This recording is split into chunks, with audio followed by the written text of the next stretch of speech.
सरकार लाई है विद्यार्थियों के लिए डिजिटल लाइब्रेरी। बच्चों के उज्जवल भविष्य के लिए बिहार सरकार है सदा अग्रसर और तैयार। कक्षा 1 से कक्षा 12 तक की सभी पाठ्य पुस्तक पूरक सामग्री एवं वीडियो अब शिक्षा विभाग बिहार सरकार द्वारा विकसित पोर्टल पर है उपलब्ध। अध्ययन सामग्री देखने के लिए BEPCLOTS.bihar.gov.in पर विजिट करें अथवा एंड्रॉइड मोबाइल पर गूगल प्ले स्टोर से E-LOTS ऐप डाउनलोड करें। शिक्षकों, अभिभावकों एवं बच्चों से अनुरोध है कि इस लाइब्रेरी का अधिक से अधिक लाभ उठाएं और अपनी पढ़ाई जारी रखें। डर से नहीं तैयारी से आगे कदम बढ़ाना है। रुकी जिंदगी में चहल पहल वापस फिर से लाना है। धोकर हाथ पहन कर मास्क सुरक्षित जीवन चलाना है। सुरक्षित जीवन चलाना है। डर कर नहीं तैयारी से आगे कदम बढ़ाना है। डर कर नहीं तैयारी से आगे कदम बढ़ाना है। रखेंगे 2 गज की दूरी, सबको पौष्टिक आहार खिलाएंगे, बच्चों और बूढ़ों का करेंगे ख्याल। रोगी नहीं, रोग से लड़ कोरोना को हराएंगे। स्वास्थ्य केंद्र फिर से खुल गए, जिनका लाभ उठाना है। रुकी जिंदगी में चहल पहल वापस फिर से लाना है। धोकर हाथ पहन कर मास्क सुरक्षित जीवन चलाना है। सुरक्षित जीवन चलाना है। डर कर नहीं तैयारी से आगे कदम बढ़ाना है। डर कर नहीं तैयारी से आगे कदम बढ़ाना है। टीकाकरण की शुरुआत हो गई है, पर पहले की तरह हमें मास्क लगाना और 2 गज की दूरी बनाए रखना अभी भी जरूरी है। स्वास्थ्य विभाग और सूचना एवं जनसंपर्क विभाग बिहार सरकार द्वारा जनहित में जारी। जीतेगा बिहार।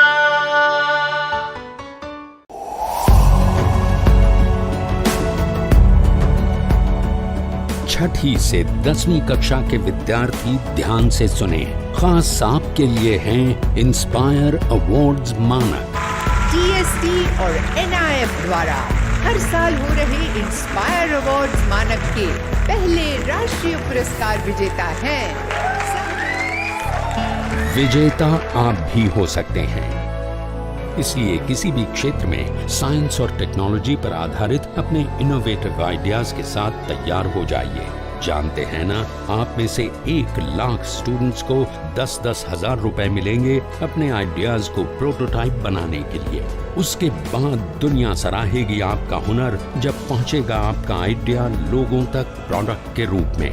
तो अपने ओरिजिनल इनोवेटिव आइडियाज को स्कूल में जमा करें। बेस्ट आइडियाज आगे बढ़ाए जाएंगे ऑफिशियल वेबसाइट पर, और हाँ, जल्दी आज ही जमा करें। So good luck with inspire awards मानक।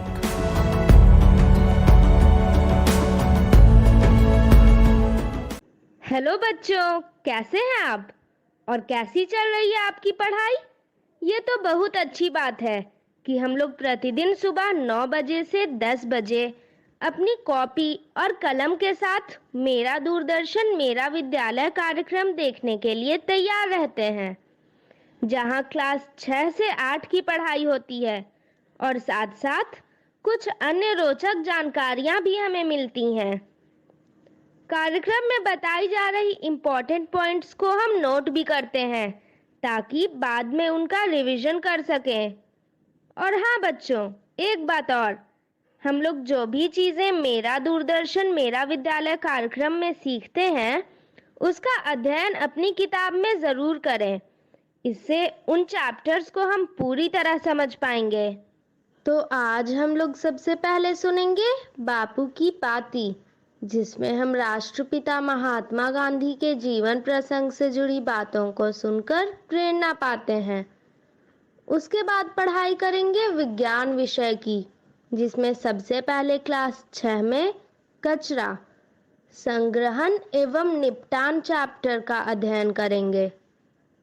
फिर क्लास 7 में मिट्टी की कहानी भाग 4 के बारे में समझेंगे। उसके बाद हम शामिल होंगे क्लास 8 में और पढ़ाई करेंगे ध्वनि और उसके रूप भाग 1 की। और अंत में चलेंगे पटना का संजय गांधी जैविक उद्यान और देखेंगे जू शो। तो चलिए शुरू करते हैं आज की विज्ञान की क्लास मेरा दूरदर्शन मेरा विद्यालय के साथ।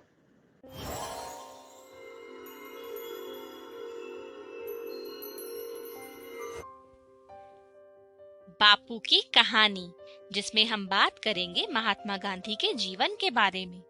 पिछली बार हमने ये जाना कि दक्षिण अफ्रीका में अपने प्रयासों से मोहनदास को वकालत में सफलता मिलने लगी थी।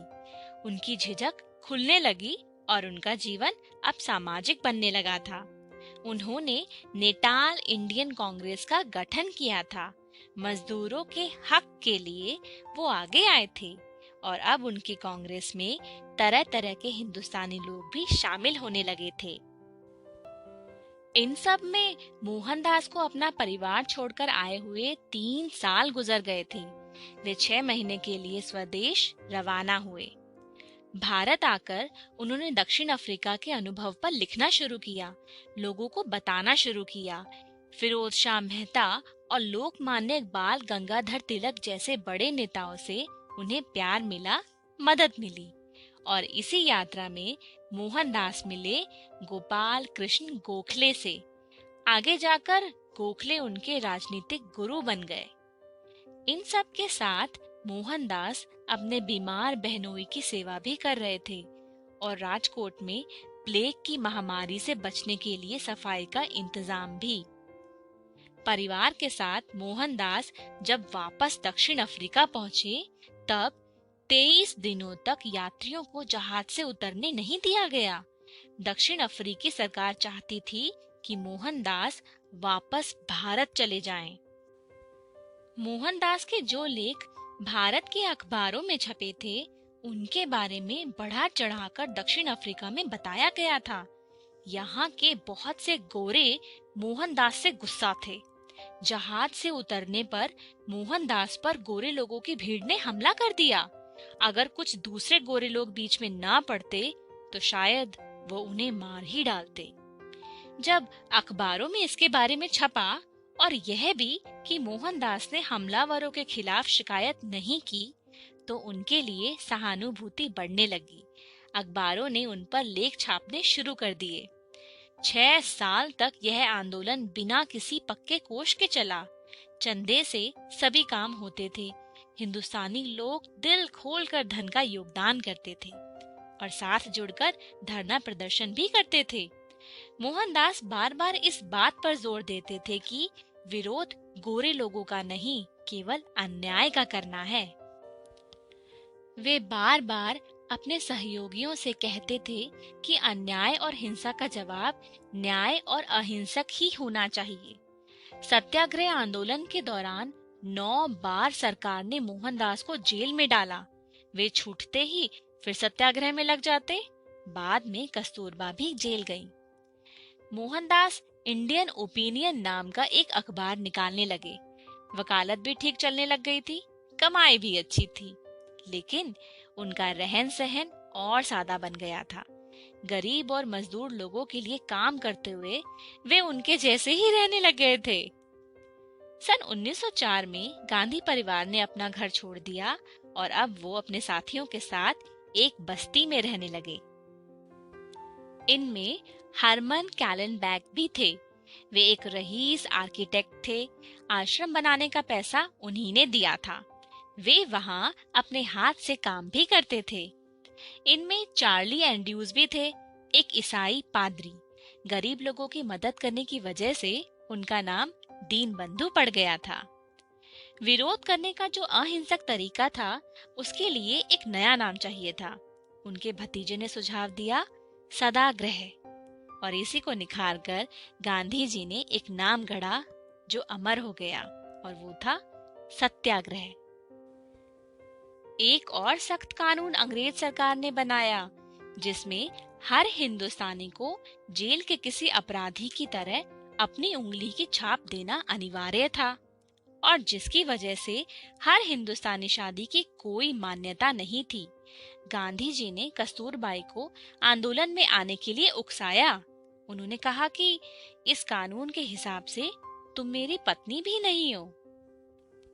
और इसी कानून के विरोध में सन 1913 में एक महान कूच निकला और उसमें 2000 से ज्यादा पुरुष और महिलाओं और बच्चों ने भाग लिया। जब सत्याग्रहियों ने जेल भर दिए तब अंग्रेज सरकार ने हार मानी। गलत कानून वापस लिया गया। जेल से छूटे तो गांधी जी भारत लौटने की तैयारी में लग गए। आज के लिए इतना ही। अगली बार हम देखेंगे कि जब बापू वापस लौटकर भारत आए तो उन्होंने अंग्रेजों का सामना किस तरह किया।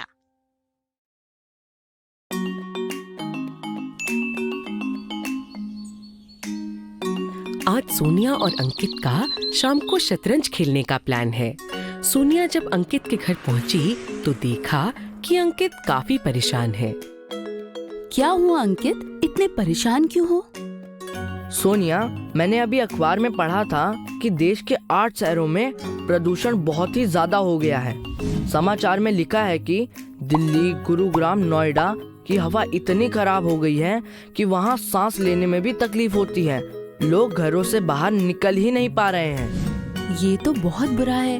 प्रदूषण की मात्रा इतनी कैसे बढ़ गई अंकित?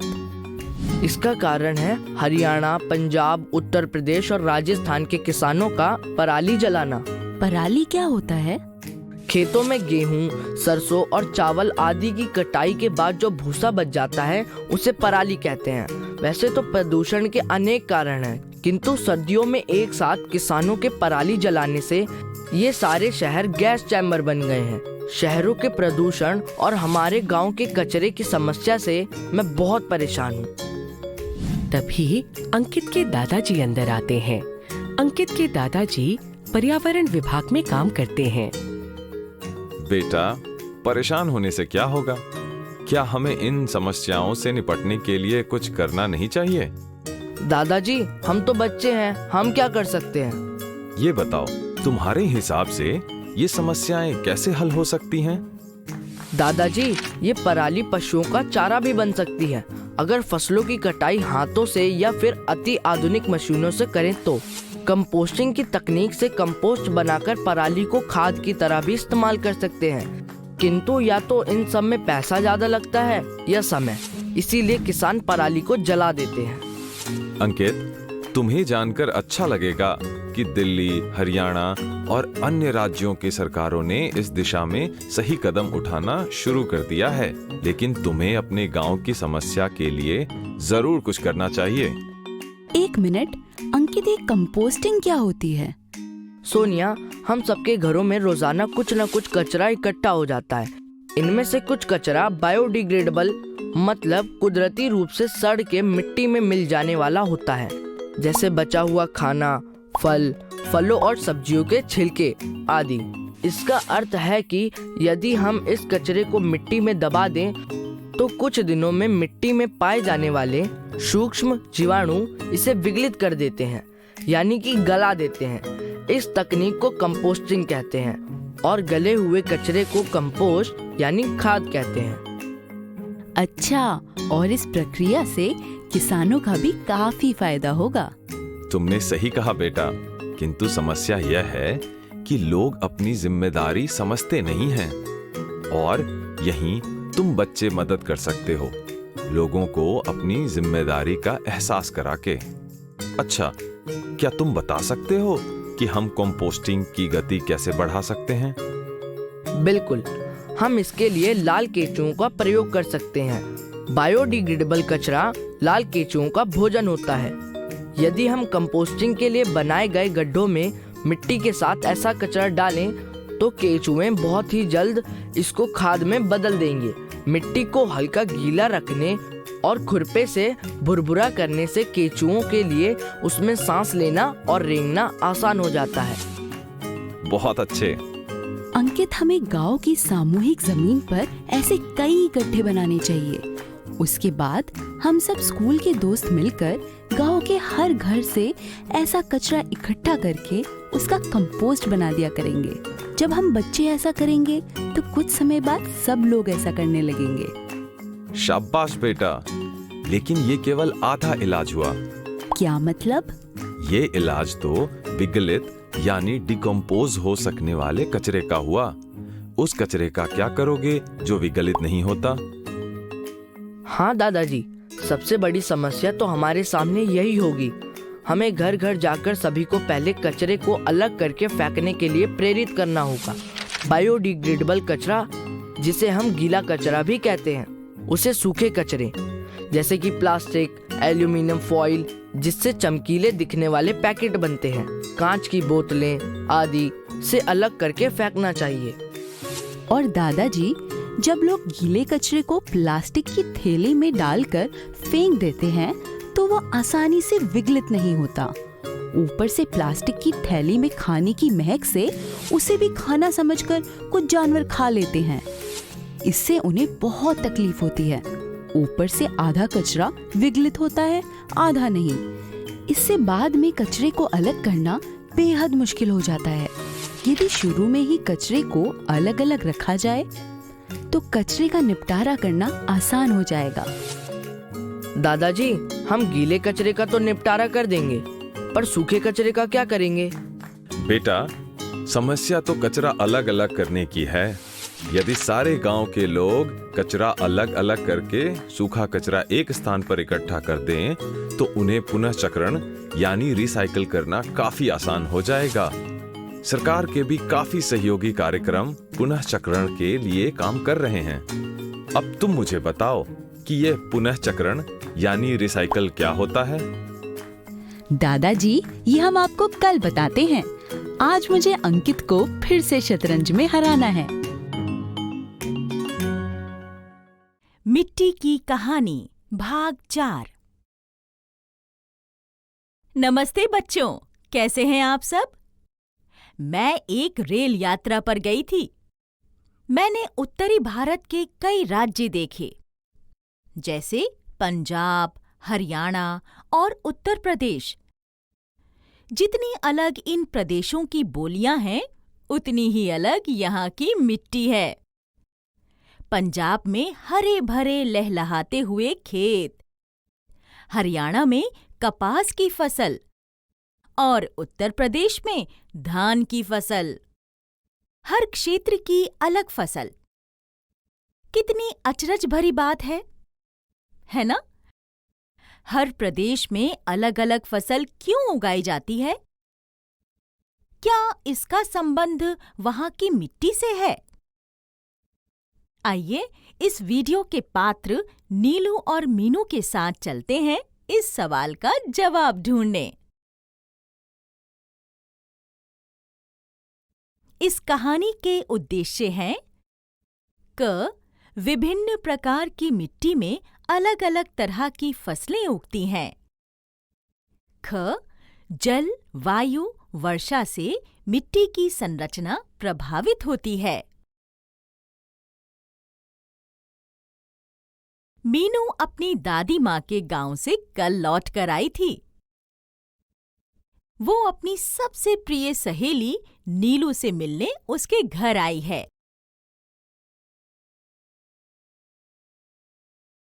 कैसी हो मीनू? कब आई तुम अपनी दीदी के गांव से? मैं कल लौट कर आई नीलू। सुना था कि वहां बाढ़ आई थी। हाँ नीलू, पर कुछ नुकसान नहीं हुआ। ज्यादा वर्षा के कारण नदी का स्तर बढ़ गया था। पर पता है नीलू, नदी के तेज बहाव की वजह से आसपास की सारी मिट्टी बह गई। दादी बता रही थीं कि नदी के किनारे की मिट्टी बहुत उपजाऊ होती है। हाँ, सच में मीनू, नदी के किनारे कितनी हरी सब्जियां उगती हैं। नदी किनारे की मिट्टी कितनी गीली और चिपचिपी होती है, पर हमारे आसपास की मिट्टी रेतीली लगती है। पर इसकी वजह क्या है? मिट्टी पर बदलते मौसम का प्रभाव पड़ता है। जैसे कम वर्षा होने से मिट्टी सूख सी जाती है ना? दादी ने कहा था कि नदी के पानी के तेज बहाव के कारण मिट्टी पानी के साथ बहकर नदी के किनारे इकट्ठी हो जाती है। मीनू, मुझे एक विचार आया है। चल इस प्रश्न को लेकर एक प्रयोग करते हैं। कैसे प्रयोग नीलू? चल हम मिट्टी का एक छोटा पहाड़ बनाते हैं, फिर उस पर तेज धार से पानी डालेंगे। हमने पढ़ा था कि नदियां पहाड़ी क्षेत्र से मैदानी क्षेत्र की तरफ बहती हैं। मीनू और नीलू बाहर जाकर मिट्टी का एक छोटा पहाड़ सा बनाती हैं। चल मीनू, अब हम इस पहाड़ के ऊपर से ये पानी डालते हैं। देख नीलू, यह पानी ऊपर से सारी मिट्टी अपने साथ बहा ले जा रहा है। चल थोड़ी प्रतीक्षा करते हैं। देख मीनू, अब वो जो पानी के साथ मिट्टी बहकर आई थी, वो यहाँ नीचे पानी के पास जमा हो गई है। अरे हाँ, ऐसे ही नदी के पानी के तेज बहाव के कारण नदी के पानी के साथ आई हुई मिट्टी नदी के किनारे पर इकट्ठी हो जाती है और नदी किनारे सारे क्षेत्रों से गुजरती है। तो नदी का पानी अपने साथ हर जगह की कुछ मिट्टी अपने साथ लेकर आता होगा। देखा, इसीलिए एक नदी के किनारे की मिट्टी इतनी उपजाऊ होती है। चल नीलू, माँ ने फल लाने को कहा था, बाजार चलते हैं। देख मीनू, इधर की मिट्टी कितनी लाल है। हाँ नीलू, पता है दादी के गांव में मिट्टी काले रंग की थी। ऐसा क्यों होता है कि कहीं की मिट्टी लाल होती है, कहीं की भूरी और कहीं की काली? पास ही एक खेत में एक किसान काम कर रहा था, जिसने उनकी बातें सुनी। बच्चों, मिट्टी में कई खनिज पदार्थ होते हैं, जैसे लौह आदि, और इन पदार्थों की वजह से मिट्टी का रंग अलग होता है। हमारे गांव की मिट्टी में लोहे की मात्रा ज्यादा होने की वजह से वह लाल रंग की है। अच्छा काका, हमने मिट्टी के अलग प्रकार के बारे में तो पढ़ा था, पर खनिज पदार्थों का उसके रंग पर असर होता है, यह नहीं पता था।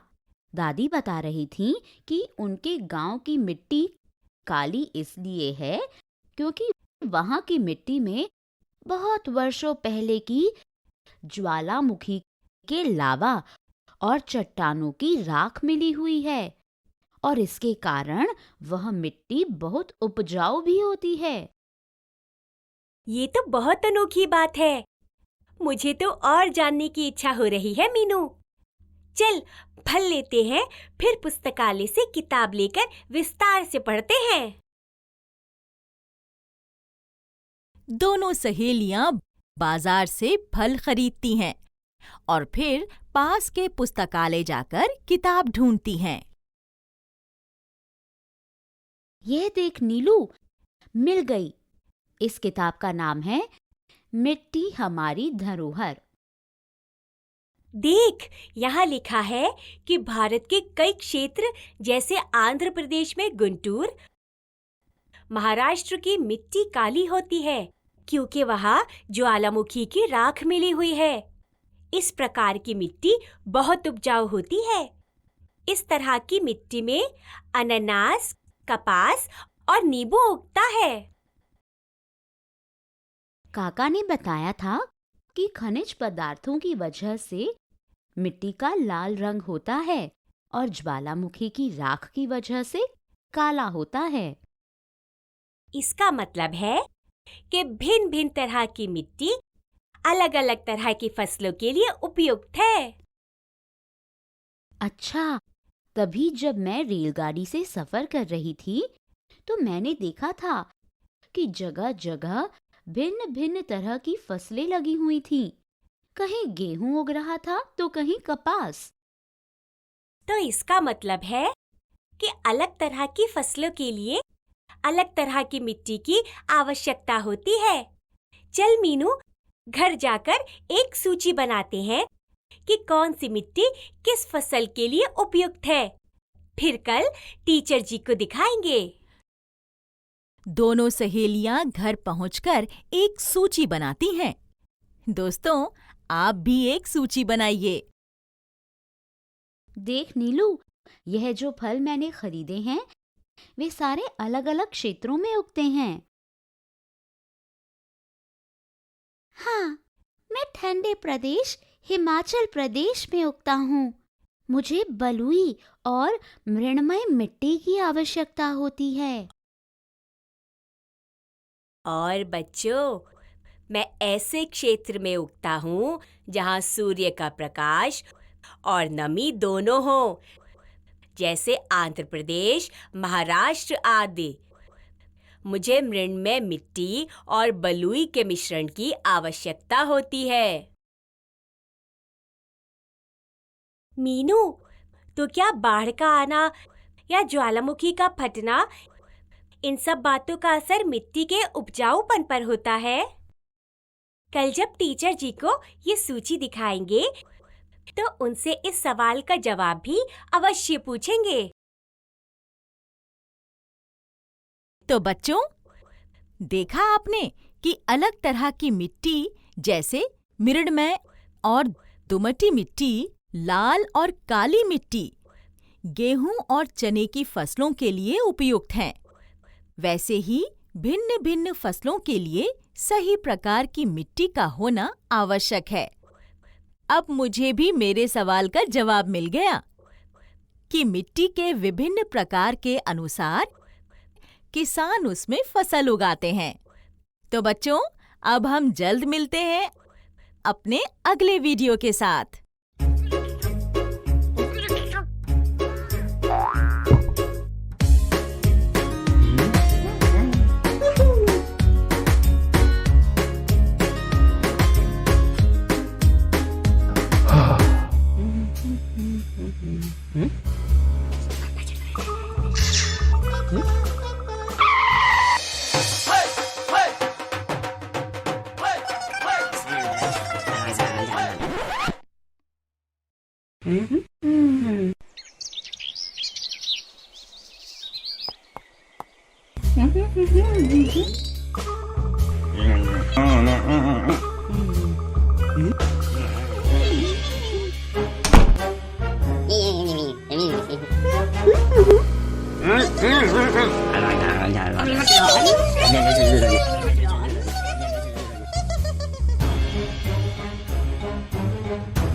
Se le COVID que queda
नमस्कार।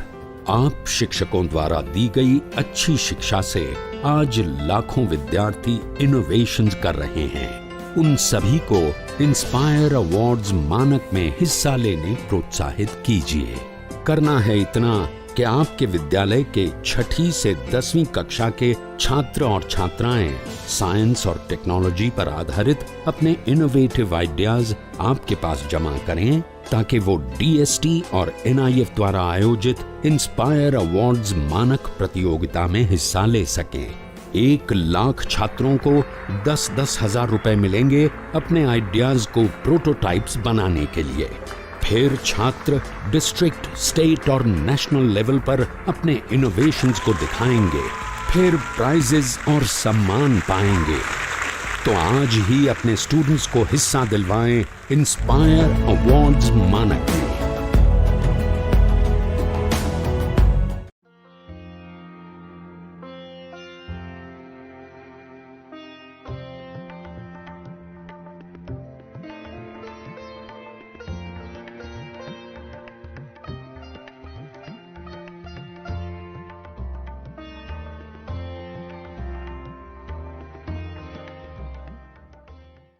सानिया एक 13 साल की 8वीं क्लास में पढ़ने वाली लड़की है, जिसे नई नई चीजों के बारे में जानना पसंद है। कबीर सानिया का बड़ा भाई है, जिसकी उम्र 14 वर्ष है। वो सभी गतिविधियों और खोजों में सानिया की मदद करता है। मम्मी जी सानिया की मम्मी, जिनकी उम्र लगभग 40 साल है, जो कि शहर में रहती हैं, वो सानिया को नई चीजें खोजने, जानने में मदद करती हैं। सानिया, क्या सोच रही हो तुम? भैया, आज जब स्कूल में खाने की घंटी बजी तो मेरा हाथ उस घंटी पर पड़ गया। मैंने महसूस किया कि उसे बजाने पर उसमें कंपन होता है, और गाने सुनते समय जब टीवी के स्पीकर पर भी हाथ रखा तो उसमें कंपन हो रहा था, जबकि जब वो बंद होता है तो उसमें ऐसा कोई कंपन नहीं होता। तुम्हें क्या लगता है, क्या कंपन करने वाली वस्तु और ध्वनि में कोई संबंध है? शायद हो सकता है। क्या हम किसी तरह से इस बारे में पता लगा सकते हैं भैया? ठीक है, ये देखो, इस लटके हुए धातु के बर्तन को इस बेलन से मारकर तुरंत बाद छू कर देखो, तुम्हें क्या महसूस होता है? ये सभी स्कूल की घंटी की तरह कंपन कर रही है। भैया, क्या इसका मतलब यह है कि कंपित चीजें ध्वनि पैदा करती हैं? हाँ सानिया, जब मोबाइल फोन की घंटी बजती है तो तुमने उसमें भी कंपन महसूस किया होगा। हाँ, सही कहा आपने।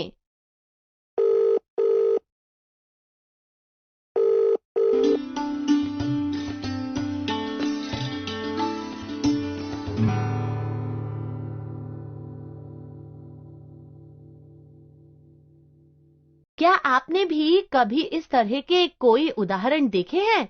क्या सभी ध्वनियों के साथ आपने किसी कंपन को महसूस किया है? जब मैं थाली में चम्मच से धीरे से मारती हूँ तो ये ध्वनि आती है, लेकिन मैंने इस थाली में कोई कंपन नहीं देखा। तुम इस थाली में थोड़ा पानी डालकर क्यों नहीं देखती सानिया? अच्छा, डालती हूँ।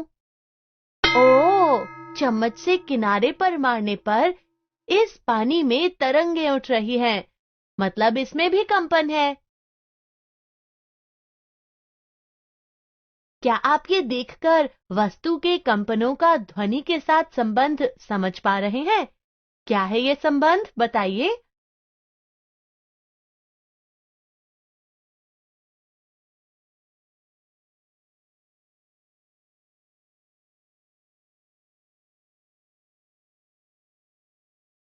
अच्छा सानिया, तो तुम बता सकती हो कि तुम्हारे विद्यालय के संगीत कक्षा में वाद्य यंत्र कैसे ध्वनि उत्पन्न करते हैं? ढोलक को पीटकर उसकी झिल्ली में कंपन पैदा करते हैं और दोस्तों, क्या आप मेरी मदद करेंगे? बताइए, इन सभी वाद्य यंत्र के कौन से भाग कंपन से ध्वनि पैदा करते हैं?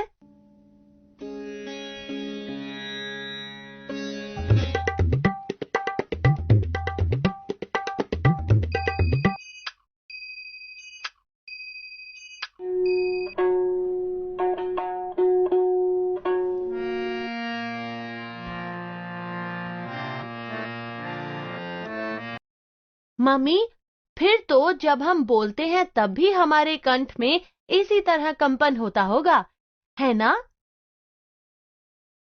बिल्कुल। तुम अपने हाथ को अपने कंठ पर इस तरह रखो और देखो क्या होता है। दोस्तों, क्या आपको भी यहाँ कोई कंपन महसूस होता है? आप भी करके देखिए। क्या तुमने कभी सोचा है कि हम सभी की आवाज अलग अलग क्यों होती है? तुम्हारी और कबीर की आवाज में अंतर क्यों है? शायद सभी के ध्वनि उत्पन्न करने वाले भाग की बनावट में कुछ अंतर होता होगा। तुम्हारी विज्ञान पुस्तक में दिया गया है। क्या आप पुस्तक से देखकर इस सवाल का जवाब देने में मेरी मदद करेंगे? देखो जरा, तकिए के नीचे मोबाइल होगा।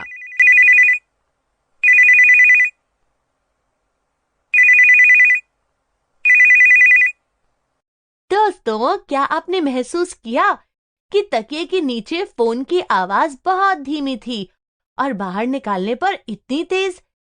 क्या कारण हो सकता है इसका? सानिया, ध्वनि को हमारे कानों तक पहुंचने के लिए किसी माध्यम की जरूरत होती है। यहाँ तकिए ने उसके मार्ग में बाधा डाली थी, इसलिए ऐसा हुआ। तो यहाँ वह माध्यम हवा है ना? सही कहा। तो क्या केवल हवा ही ध्वनि का माध्यम हो सकती है, जल और ठोस माध्यम नहीं? सानिया, तुम खुद ये पता लगा सकती हो। हाँ, एक आइडिया आया मुझे। ये देखो भैया, मैं इस पानी से भरे टब में घंटी बजाकर देखती हूँ। हाँ, देखो, पानी के थोड़ा ऊपर कान लगाकर सुनना। हाँ भैया, इसमें तो घंटी की आवाज आ रही है। मैं समझ गई भैया। आओ, मैं तुम्हें कुछ और भी दिखाता हूँ।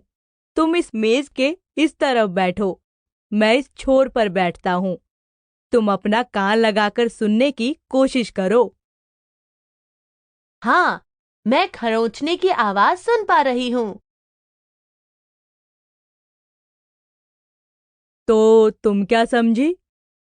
इसका मतलब ध्वनि वायु के साथ साथ द्रव और ठोस माध्यम की चीजों में भी बहती है। सही कहा ना मैंने? बहुत अच्छे सानिया।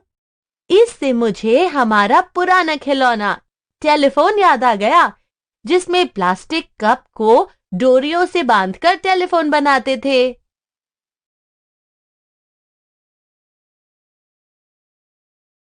तो आज तुमने क्या क्या जाना? आज हमने जाना कंपित वस्तुओं से उत्पन्न होने वाली ध्वनि के बारे में। इंसान ध्वनि कैसे उत्पन्न करते हैं, ध्वनि पैदा करने वाले शरीर के अंग के बारे में। और हमने जाना कि ध्वनि हवा के साथ साथ पानी और ठोस माध्यम जैसे लकड़ी, धातु के माध्यम से भी हम तक पहुंचती है।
नए आइडियाज और इनोवेशन को आगे बढ़ाने का दुनिया का सबसे बड़ा मंच है इंस्पायर अवार्ड्स मानक,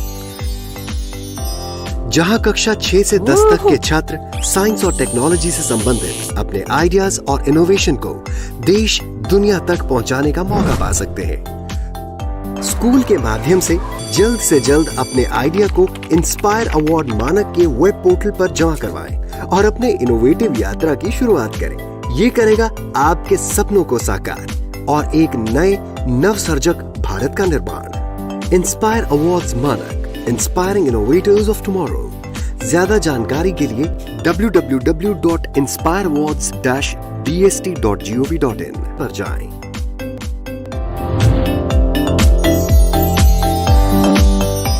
तो बच्चों, जैसा कि मैंने पहले ही बताया था कि आज हम लोग शुरू करेंगे जू शो। तो चलिए शुरू करते हैं।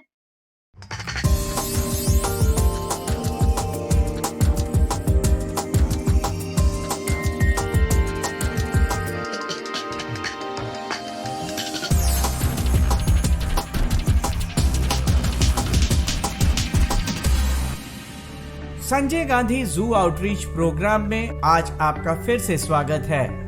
आज हम चलेंगे ऊदबिलाव यानी ऑटर के एनक्लोजर के पास। ऊदबिलाव या ऑटर एक अर्धजलीय एम्फीबियन स्तनधारी जानवर है। यह एक मांसाहारी प्राणी है। पूरे विश्व में ये अनेक महाद्वीपों में पाए जाते हैं। भारत में भी ये अनेक स्थानों पर पाए जाते हैं। ऊदबिलाव पानी में तैरना पसंद करते हैं और ये बहुत अच्छे गोताखोर होते हैं।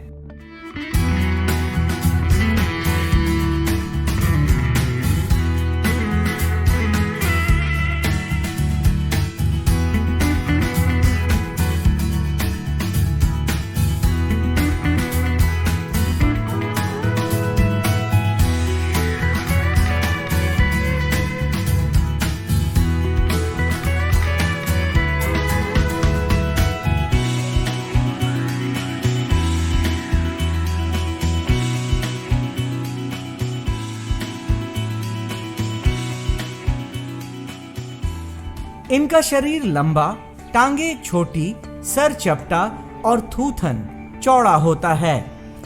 इनकी आंखें छोटी, मूछें घनी और कान छोटे और गोलाकार होते हैं। पैरों की उंगलियां बत्तखों जैसी जालपाद होती हैं। इनके पंजों में तेज नाखून भी होते हैं। इनके शरीर का ऊपरी भाग कथई लिए भूरा और नीचे सफेद होता है। इनकी लंबाई लगभग 0.6 से 1.8 मीटर के बीच होती है। ऑटर यानी ऊदबिलाव की औसत आयु 7 से 12 वर्ष होती है। ऊदबिलाव 60 से 70 दिनों के गर्भकाल के बाद 1 से 5 बच्चों को जन्म देती है। इनका मुख्य आहार नदी और तालाबों में मछलियां होती हैं।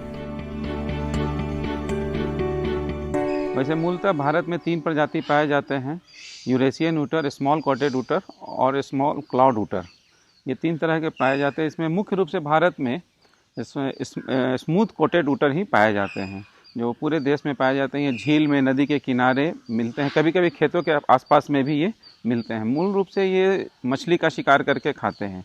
संजय गांधी जैविक उद्यान में अभी फ़िलहाल एक ऊदबिलाव है और ये पानी में दिन भर गोता लगाते रहते हैं। दिन में ये सबसे ज़्यादा चपल होते हैं, एक्टिव होते हैं और इन्हें प्रतिदिन 2 मछली हम लोग प्रदान करते हैं। कोशिश करते हैं कि हम लोग इनको जिंदा मछली दे, गरई मछली, रोहू मछली इनको दिया जाता है और ये मछली को पानी में उतरकर पकड़ करके खाते हैं। ये स्मूथ कोटेड जो ऊटर है यहाँ पे ऊदबिलाव जो संजय गांधी जैविक उद्यान में है, इसकी मुख्य खासियत है कि इसका शरीर जो होता है एकदम चिकना चॉकलेट कलर का होता है। इसका फर एकदम स्मूथ होते हैं, साफ सुथरे होते हैं। पानी में कितना भी डुब्बी लगा लेता है ये, और एक बार पानी से आके बाहर जब जाकर के झाड़ता है तो सारा इसका पानी का ये प्रेशर, ये पानी एकदम बिल्कुल इसके शरीर से उतर जाता है। ऊदबिलाव के बाद हम जिस पक्षी के बारे में बात करेंगे वो बहुत शांत और शर्मीले स्वभाव का बड़े आकार का पक्षी होता है, जिसका अधिकतर जीवन काल जल में ही बीतता है। इसीलिए इसे जलचर पक्षी भी कहते हैं। हम बात कर रहे हैं काले हंस की, जो मुख्य रूप से ऑस्ट्रेलिया और न्यूजीलैंड के निवासी हैं। इनकी गर्दन सुराही यानी घड़े की तरह पतली और लंबी होती है और इनके शरीर के मुकाबले इनकी आंखें और मुंह बहुत छोटे होते हैं। काले हंसों की औसत उम्र 40 वर्षों तक होती है। ये सामान्य तौर पर झील, तालाबों, नदियों और जल धाराओं के पास पाए जाते हैं। इन्हें दलदली घास के मैदान में भी रहना पसंद है। ये मुख्यतः पौधों की जड़ें, नरम तने, कलियां, पत्ते तथा छोटे फल खाते हैं। इसके अलावा ये वनस्पति से चिपके रहने वाले छोटे जीव, छोटी मछलियां, मेढक और कीड़ों को भी खाते हैं। इनकी लंबाई 56 से 62 इंच तक की हो सकती है। इनके पैर छोटे और झल्लीदार होते हैं, जिससे यह पानी में अच्छी तरह से तैर पाते हैं। ये साल में एक बार 5 से 6 अंडे देते हैं और इनके अंडे देने का स्थान सरोवर के पास झाड़ियां या घास में होती हैं। अंडे देने के बाद मादा हंस उन पर तब तक बैठी रहती है जब तक उससे बच्चे नहीं निकल आते। इनका गर्भकाल 35 से 48 दिनों तक का होता है और इनका औसत वजन 3.5 से 9 किलो तक का होता है। हंस एक रक्षात्मक और सभ्य पक्षी है। यह आमतौर पर किसी को नुकसान नहीं पहुंचाते, लेकिन जब कोई इसके घोंसले या बच्चे के पास जाता है या इसको नुकसान पहुंचाने की कोशिश करता है, तो ये उस पक्षी या इंसान के पीछे भाग सकते हैं और उसे काट भी सकते हैं। इनके पैर की बनावट कुछ इस तरह की होती है कि ये आसानी से पानी पर तैर लेते हैं। इंडिया के बहुत से जू में इनको एज ए ऑर्नामेंटल बर्ड्स लाए गए हैं और रखे गए हैं। पटना जू में भी 2 ब्लैक स्वान हैं और इन्हें मैसूर जू से लाया गया था। जब ये वाइल्ड में होते हैं तो इन्हें स्वाम्पी एरिया में रीड्स पाए जाते हैं या जो शैवाल वगैरह होते हैं उन्हें खा करके ज़्यादा अपना लाइफ को व्यतीत करते हैं। ये मार्सी एरिया में रहना पसंद करते हैं और पटना जू में इन्हें खाने में डिफरेंट टाइप ऑफ सीरियल्स दिए जाते हैं, कोर्स ग्रेन। इसके अतिरिक्त इन्हें लहसुन और चना, मूंग इत्यादि भी दिया जाता है। इनके पैर छोटे झिल्ली युक्त होते हैं। संजय गांधी जैविक उद्यान में हंस का एनक्लोजर इन्हीं विशेषताओं के लिए दर्शकों को बेहद पसंद है।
तो आशा करती हूँ बच्चों आज के एपिसोड में आपने जरूर कुछ नया सीखा होगा। तो घर पर रहें, पढ़ते रहें, बढ़ते रहें। मिलते हैं अगले एपिसोड में। बाय बाय बच्चों।